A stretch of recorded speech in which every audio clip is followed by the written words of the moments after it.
ভারতের ছত্তিশগড় রাজ্যে তুমুল সংঘর্ষ চলছে মাওবাদী বিদ্রোহ ও দেশটির সেনাবাহিনীর মধ্যে।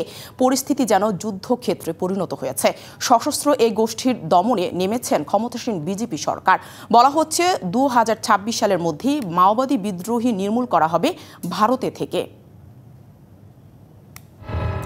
1967 সালের মে মাস পশ্চিমবঙ্গের জলপাইগুড়ি জেলার নাকশালবাড়ির এক গ্রামে ক্ষুদ্র জাতিগোষ্ঠীর মানুষের ওপর পুলিশের হামলার জেরে গড়ে ওঠে আন্দোলন, যা পরবর্তী সময়ে রূপ নেয় নাকশাল আন্দোলন নামে।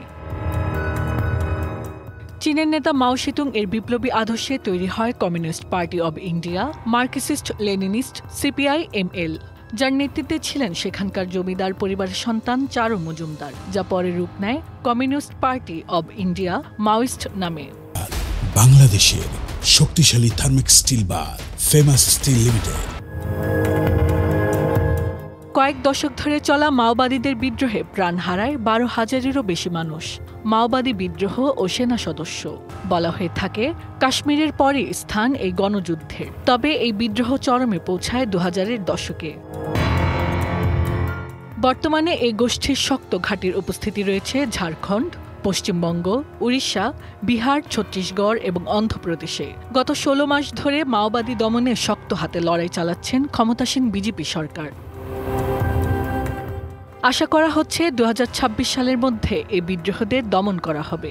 অন্যতম আস্তানা ছত্তিশগড়ে মোতায়েন রয়েছে 66,000 আধা সামরিক ও সেনাবাহিনী। কর্তৃপক্ষ বলছে অঞ্চলগুলো দুপক্ষের যুদ্ধের দ্বারপ্রান্তে পৌঁছেছে।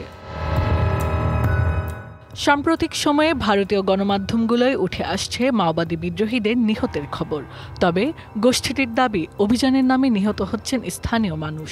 মোদী সরকারের নির্দেশনায় মাওবাদী আন্দোলন শেষের পথে কিনা তা এখন দেখাবার বিষয়।